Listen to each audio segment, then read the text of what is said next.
mais enfatizado, porque Esdras tinha preparado o seu coração para buscar a lei do Senhor e para cumprir e para ensinar em Israel os seus estatutos e os seus direitos. Amém. Pode tomar o seu assento. Eu vou falar um pouco aqui, 10 minutos talvez no máximo, aqui sobre Esdras, e aí nós já vamos usar bastante o nosso material. Mas lembrando, os irmãos, que Esdras, ele compõe, né, o livro de Esdras compõe o livro histórico, e ele está dentro de um período histórico da nação de Israel chamado de período pós-exílico, que significa dizer que é o período logo após o retorno da nação de Judá, mais especificamente, cuja capital Jerusalém, retornam do cativeiro babilônico. O fato de estarem retornando do cativeiro babilônico, isto implica em estar de Deus sendo agraciado com uma segunda chance, uma segunda oportunidade. Haja visto que o cativeiro babilônico foi o resultado da rebeldia da nação contra Deus, contra a lei de Deus, contra os mandamentos de Deus. Tendo o Senhor enviado inúmeros profetas, profetas sem conta, para trazer o povo ao arrependimento, ao abandono do pecado, sobretudo o pecado de idolatria, para que o povo se convertesse ao Senhor de todo o coração, trazendo então sobre eles a bondade, a graça e a misericórdia de Deus e não o juízo. Todavia o povo não deu ouvido aos profetas, não inclinou o coração a ouvir a voz de Deus e entrar pelo caminho do escape que o Senhor estava oferecendo. Pelo contrário, mergulharam cada vez mais profundo em seus pecados, sobretudo, enfatizo uma vez mais, o pecado de idolatria. De maneira que não houve nenhum outro remédio para a cura do povo senão o cativeiro babilônico. 70 anos se passaram dentro do cativeiro e Deus, como havia predito pelos lábios do profeta Jeremias, que passados 70 anos visitaria o povo e os traria de volta, Deus está cumprindo esta promessa, está trazendo o povo de volta para Jerusalém. Agora, estes que estão regressando, retornando do cativeiro, estão tendo uma segunda chance, uma segunda oportunidade de servir servir ao Senhor agora melhor, com mais qualidade, com mais zelo, com mais dedicação, não repetir os erros dos seus antepassados, que acabou por culminar no cativeiro.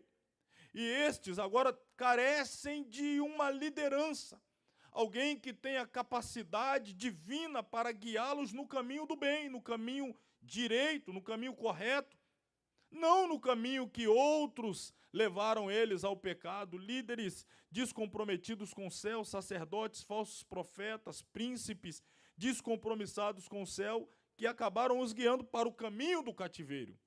E aí, então, dentro desta lacuna que se abre, a necessidade de líderes tementes a Deus, servos verdadeiros, genuínos de Deus, com chamada, vocação e coração ardente para fazer a vontade de Deus e levar o povo a também fazer a vontade de Deus, destacamos este grande líder aqui, que é o Esdras.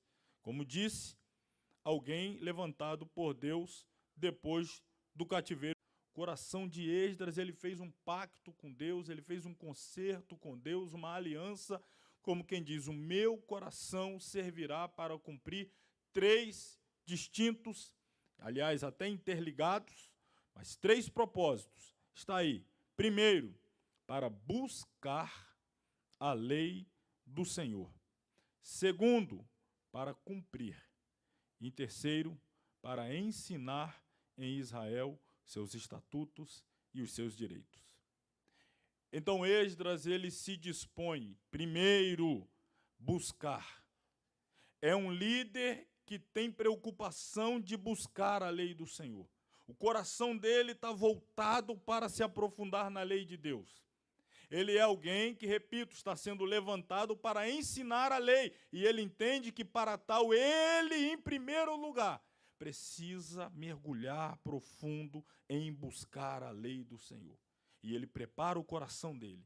O meu coração não haverá espaço para outra coisa. Eu não dividirei o meu coração com outra coisa que atrapalhe, que tire o foco, que me tire do centro do meu objetivo. O meu coração, estou entregando ele para buscar a lei do Senhor.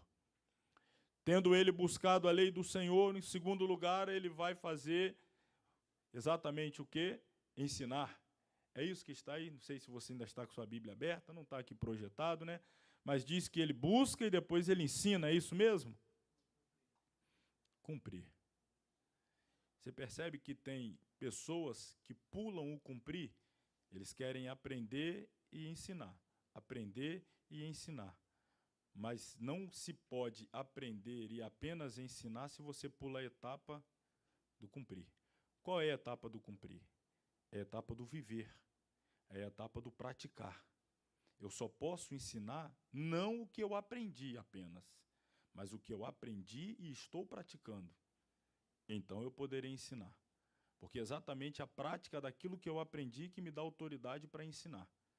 Quantas pessoas querem ensinar aquilo que sabe, mas não vive, e os outros dizem, até está certo o que ele está falando, mas não tem autoridade para dizer, porque ele não faz. Então ele está pulando etapa e perde a autoridade para ensinar. Esdras sabia que antes de ensinar ele precisava cumprir. Então, no coração de Esdras, eu preciso me aprofundar no conhecimento. Em segundo lugar, eu preciso me dedicar a viver tudo isso que eu estou aprendendo, para então eu poder me erguer diante do povo de Deus e ensiná-los. Ensiná-los aquilo que eu vivo. Eu vivo porque eu aprendi. Então, todo líder bem-sucedido é um líder que está sempre aprendendo de Deus, vivendo aquilo que ele aprendeu, para ter, então, a autoridade de transmitir a outros. Esdras seguiu esse caminho, e todo líder precisa segui-lo também para ser bem-sucedido em sua tarefa.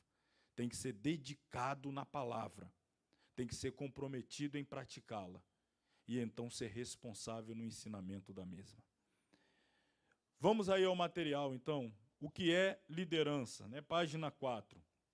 Hoje, como disse, ficaremos no capítulo 1, que é um capítulo aqui de aproximadamente 10 páginas, então será, apesar de ser um único capítulo, mas eu o transformei num capítulo extenso, pois ele é conceitual e ele nos dá a base para toda a sequência do seminário. O que é liderança? O conceito, começando aí no ponto 1, o subponto 1, conceito de líder. Quando nós falamos de líder, qual é o conceito que nós devemos ter muito claro em nossa mente e no nosso coração? No sentido mais simples está aí. O líder é aquele que conhece o caminho e segue à frente, segue adiante, mostrando. Então, quando você pensa num líder, é a pessoa a ser seguida, ser imitada, ser copiada, porque ele sabe o que está fazendo, ele conhece o caminho, ele tem a experiência.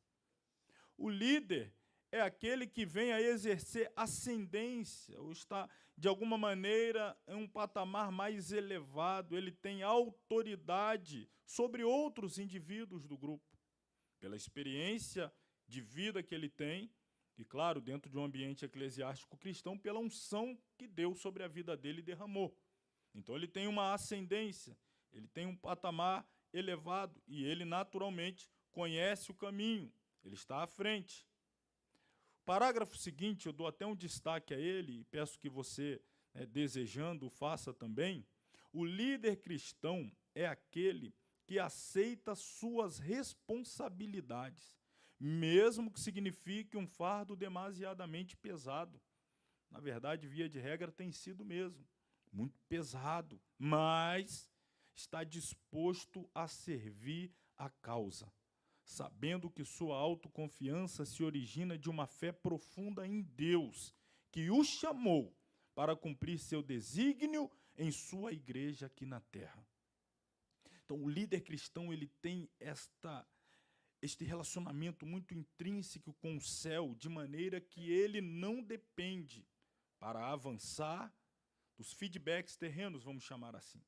Ele não está preso, aprisionado a os retornos da terra, porque se assim fosse, se tiver tudo bem na terra, aprovação da terra, eu prossigo. Se um ou outro reclamar, eu abandono tudo. Não, o líder cristão, ele tem a convicção de que ele foi chamado por Deus. É essa a convicção que o alimenta, que fortalece a sua fé, que revigora a sua chamada, a sua vocação, e o faz avançar e não recuar. Importante notar também, ainda na sequência, que Deus sempre inicia o seu programa não com uma organização. A organização ela vem depois, mas Deus sempre começa os seus grandes projetos com quem? Com um. Aqui a gente colocou um homem, mas a gente pode generalizar, claro, um líder, um homem, uma mulher. Isso aqui é de forma genérica. O ser humano, pessoas. Deus comunica pessoas, Deus levanta pessoas, Deus chama pessoa. Deus se relaciona com pessoas, incendeia, e depois essa chama que está consumindo a um, ela vai sendo transmitida. Deus não começa grandes projetos com grandes organizações, que sejam elas igrejas mesmo, ou organizações afins, filantrópicas, etc, etc. Não. Deus se relaciona com pessoas. Pessoas que, como eu coloquei aqui, ó, exemplo, estão dispostos a se colocar na brecha para tapar o muro. Deus diz, eu estou à procura de um homem que se coloque na brecha para eu não destruir esse povo. Eu não estou procurando uma igreja, uma organização, uma empresa. Não, eu estou procurando um homem. No livro de João, Evangelho, capítulo 1, versículo 6, fala de João Batista. Houve um homem enviado por Deus, o que preparou o caminho para Jesus. Não precisou de uma grande organização, não contou com o Império Romano, um homem. E lá no chamado famoso, conhecidíssimo chamado de Isaías, depois daquela espetacular visão celestial que ele recebe dos serafins, da adoração celestial, etc., então ele reconhece a sua fragilidade, até mesmo pecaminosidade, confessa a sua falha e pequenez diante de Deus. Ai de mim, estou perecendo, tenho lábios impuros, sou um homem de impuros lábios, meus olhos viram o rei. Então o serafim voa até ele, toca no seu lábio com uma brasa de fogo tirada do altar com uma tenaz, e ele percebe que então ele passa pelo processo da purificação. Ele está purificado. Quando ele está purificado, ou seja, lavado, remido, uma aplicação para a igreja, lavado, remido no sangue de Jesus, agora ele está espiritualmente apto para ouvir uma demanda do céu. Existem vagas que o céu está querendo ocupá-las, e a vaga está sendo colocada como num outdoor. A quem enviarei? Quem há de ir por nós? Estamos à procura de alguém. O céu está procurando alguém que ele possa enviar, que possa ir em nome do céu. Agora, aquele que foi lavado, regenerado, purificado, resgatado, com seus ouvidos espirituais prontos a ouvir, também disposto a atender ao chamamento, ele diz, eis-me aqui, envia-me a mim. Então, o líder é essa pessoa que tem esta sensibilidade. Deus trabalha com homens. E não precisa ficar fazendo comparação. Será que eu vou ter um ministério como esse, como aquele, como... Não, cada um precisa saber o que Deus tem para si e buscar ser fiel dentro da proposta do céu para a sua vida. Deus não vai nos julgar. Ah, você fez tanto, o outro fez 2 tanto, o outro fez 3 tanto. Não, não tem essa comparação. Você vai ser comparado, pesado na balança, aquilo que ele te deu para fazer e o que você fez. Não interessa o outro. Eu tinha isso aqui para você. Se você foi fiel nisso aqui, nota 10. O outro pode ter feito quantitativamente muito mais, mas quem sabe a expectativa do céu para ele também era muito maior e ele ficou muito aquém da expectativa do céu. Então não fique se comparando com outros, fique o tempo todo buscando entender o que Deus quer de você. E dizendo, Deus, eis-me aqui, eis-me aqui, eis-me aqui. Então Deus procura homens que estejam dispostos a segui-lo, que façam a sua vontade. Estou aí no final da página 4, ó. Homens que, se necessário, deixam as redes. Não foi assim com os pescadores? Homens que tenham coragem de fazer esta oração. Faça-se a tua vontade. E eu acrescentei aqui, nas minhas anotações pessoais, que grandes líderes cristãos assim se tornaram ou foram reconhecidos como grandes dentro da nossa concepção, exatamente por sua disposição profunda e irrestrita de sempre buscar satisfazer a vontade de Deus. Um grande líder é aquele que busca avidamente satisfazer a vontade de Deus. Ele está disposto o tempo todo a sacrificar a sua vontade mas em momento algum ele está disposto a sacrificar na sua vida a vontade de Deus. Estes se fazem grandes. Por quê? Porque tem grande renúncia. No reino de Deus, o maior é o que renuncia mais. No reino de Deus, maior é o que abre mão de mais. Então, Deus espera encontrar homens com essa disposição. Seguindo aí a página 5, desse parágrafo que está logo aí, começando, a liderança não se adquire por estudos, por uma cultura universitária ou por outros meios comuns, mas a liderança até pode corrigir, ficou né, faltando acento, mas é um dom de Deus. O Senhor da igreja é quem concede. Poderia contar com a ajuda aí dos irmãos? Alguém abrir a sua Bíblia em Efésios 4:11 e outro em Marcos 3:13, para que a gente possa ter também aqui uma dinâmica, né, participativa. Ajuda um pouco, né, didaticamente, pedagogicamente falando, ajuda a espantar o sono, o cansaço. Eu entendo que o dia dos irmãos, a labuta é grande, então, de repente, você pega a sua Bíblia, abre, lê bem forte, aí você mesmo espanta o seu sono, dando um brado aí, e assim a gente vai vencendo, vai rompendo, irmão. Eu sei como é, eu entendo a luta dos irmãos, mas a gente vai vencer junto aqui, vamos sair abençoado ao final desses dias. Efésios 4:11, o primeiro que achar pode ler aí, e depois um outro, Marcos 3:13.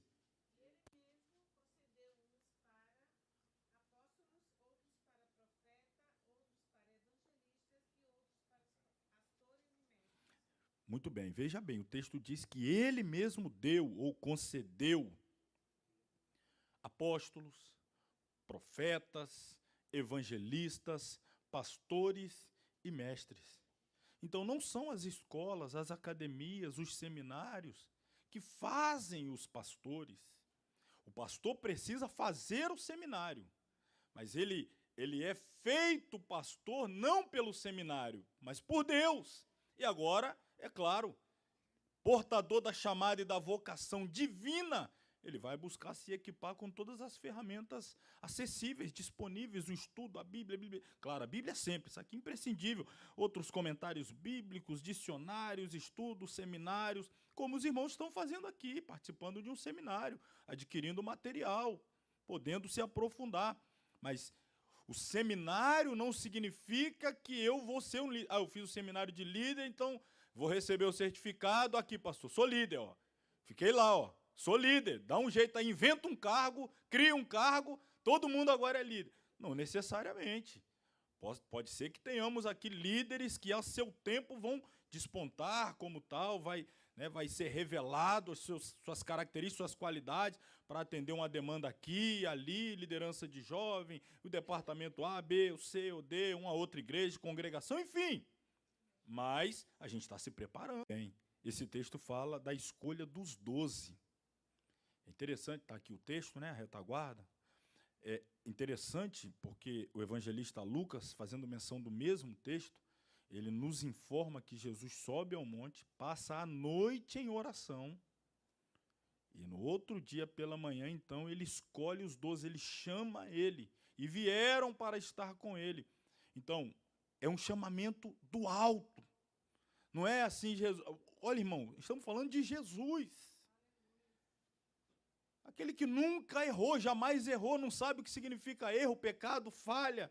Não, mas para fazer a escolha de pessoas que estariam junto dele, para no futuro, após o término da sua missão terrenal, sequenciarem a obra aqui, o avanço da igreja, etc. Jesus passa a noite toda em oração junto ao Pai. E então, pela manhã, ele muito responsavelmente seleciona 12 para estar com ele, para depois, então, enviá-los. Então, estamos falando disso daqui, ser chamado para ser líder, é um chamado que vem de Deus. A vocação vem de cima. Eu digo sempre, irmãos, obreiros, em geral, eu costumo falar em escola de obreiros, né, na nossa convenção, na nossa própria igreja local, em reuniões de obreiro, Eu digo que quem chama obreiro, quer seja cooperador, diácono, presbítero, evangelista, pastor, quem chama é Deus. A igreja reconhece, a igreja percebe. O Senhor vai abrindo os olhos da igreja e a igreja nota aquilo que é Ele quem está fazendo. Então nós não precisamos ficar afoito, forçando porta, querendo, né, ocupar a vaga do outro, empurrar, furar fila. Não. Quando Deus chama, Ele tem o lugar para cada um, no tempo certo, na hora certa. A igreja está vendo, o líder estabelecido por Deus está vendo, as coisas se encaixam no tempo certo, tudo dirigido por Deus para a glória de Deus. Nós precisamos ter essa confiança. Se eu entendo que a minha chamada veio de Deus, por que eu vou dar jeitinho humano? E aqui entre brasileiros, né, diríamos o jeitinho brasileiro, para poder fazer a coisa acontecer. A iniciativa é do céu, a continuidade também vai ser oriunda do céu. O céu vai continuar trabalhando para fazer a nossa vocação, o chamado, liderança, enfim, chegar até onde Deus deseja. Irmãos, existem alguns pontos aqui que eu escrevi, que são importantes, claro, para que os irmãos tomem conhecimento, mas não será possível ler tudo, senão a gente vai ultrapassar muito o horário. Eu não quero fazer isso em hipótese alguma, não quero extrapolar o horário e enfadar os irmãos. Então, apenas vou pedir aos irmãos que depois aí, ó, na página 5, eu escrevi sobre tipos de pessoa no mundo, e eu coloquei 3 tipos de pessoas. E quais são esses tipos de pessoas? Aquelas que não sabem de nada, são alheios, e a gente entende isso dentro do ambiente também da igreja, completamente a par de tudo, não sabe o que está acontecendo, o que foi, como foi, também não está interessado em saber, são completamente alheios. O segundo grupo de pessoas são os observadores, até sabem, mas só querem observar, às vezes para criticar, etc. E tem o terceiro grupo, que são aqueles que querem se envolver para fazer a coisa acontecer, querem tomar partido para fazer a obra avançar. Então eu explico um pouco sobre esses tipos de pessoa, mas não vou ler aqui, mas recomendo que os irmãos leiam depois e até as referências bíblicas que aí coloquei, para a gente então ir à página 6 e eu poder começar a falar aqui sobre atributos de um líder. Porque dentro desse tópico, nós vamos falar sobre o que o líder deve ter. Atributos são qualidades, atributos são características, adjetivos, que todo líder deve possuir. Eu elenquei aqui 7 características, e eu vou aqui citá-las, fazer algum comentário, trazendo algum exemplo bíblico, para que a gente possa identificar. Por exemplo, primeiro atributo que eu coloquei que todo líder deve possuir é a dedicação, e eu acrescentei aí uma dedicação altruísta. O que é uma dedicação altruísta? Ser altruísta é pensar mais no próximo do que em si mesmo. É se preocupar muitas vezes mais com o outro do que consigo mesmo. É essa disposição de se doar, de se entregar, como está aqui, ó, amor ao próximo, desprendimento. Então, o verdadeiro líder não é aquele que acha que o povo trabalha para ele, mas o líder verdadeiro é aquele que sabe que ele é o servo número 1 do povo de Deus. A gente costuma dizer isso na igreja, né, nas convenções, o pastor é o primeiro servo. É ele que foi por Deus colocado para servir a noiva, a igreja. Em alguns lugares, infelizmente, pastores têm invertido essa ordem e acham que a igreja foi dada a ele para que a igreja o sirva. Mas nós já lemos que Jesus deu pastores para a igreja. Mas você nunca vai encontrar na Bíblia escrito que Jesus deu igreja para pastor nenhum. Jesus jamais deu igreja para pastor nenhum. Agora, ele deu pastores para as igrejas. Então, são pessoas que Deus levanta para servir a igreja, para poder estar ajudando, auxiliando a igreja no seu crescimento, no seu desenvolvimento. Então, o altruísmo, esse amor ao próximo, esse desprendimento, é a característica número 1 do líder. O líder não pode ser alguém descansado, não pode ser alguém sossegado, preguiçoso, diríamos, né? Que não quer servir, mas quer ser servido. ele deve ser alguém que tem essa característica de servir e dedicar, perseguir até alcançar. Pus aqui várias referências, mas eu cito um exemplo bíblico de alguém que tem uma dedicação altruísta. Os irmãos lembram-se, já que estamos falando de alguns líderes pós-exílio, vou chamar aqui à memória um grande auxiliar aí que trabalhou junto com Esdras, cada um dentro da sua função, foi o Neemias. O Esdras era o líder mais espiritual, o Neemias era o líder mais civil, político, governador, mas cada um tinha o seu papel, sabia a área de atuação de cada um.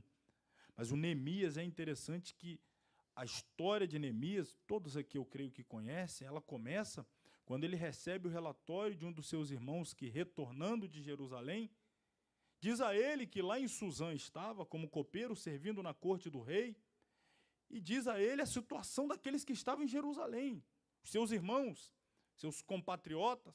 Olha, a situação lá está calamitosa, está terrível. A cidade continua derribada, os portões queimados, os muros fendidos. Estamos vivendo debaixo de humilhação, de vergonha. Essa é a realidade de Jerusalém. Quando Neemias ouve esse relatório, irmãos, o contraste entre a situação de Jerusalém e a de Neemias era um abismo muito grande. Basta destacar que ele está servindo na corte do rei do maior império da terra na época.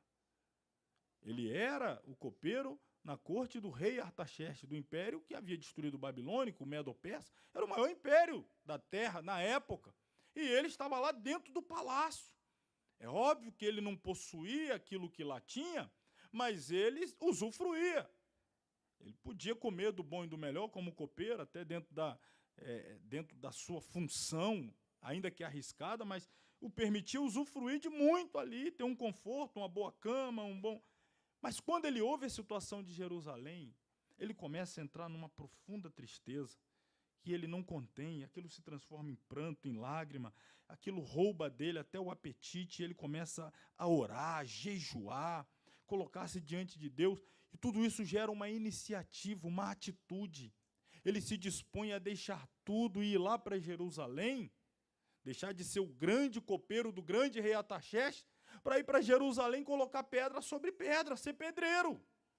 Não, eu preciso trabalhar para aquele povo, eu preciso reconstruir a cidade, eu preciso fazer com que a glória do Deus de Israel, que sempre irradiou em Jerusalém, volte. Eu não posso ficar aqui no meu conforto, na minha tranquilidade, angariando riqueza, comodismo e tal. Não, enquanto pessoas estão sofrendo, os meus compatriotas. Não, eu estou abandonando tudo e vou lá servir os meus irmãos em Jerusalém. Eu quero ver a Jerusalém como um dia ela foi, uma cidade que glorifique e exalta o grande Deus da terra.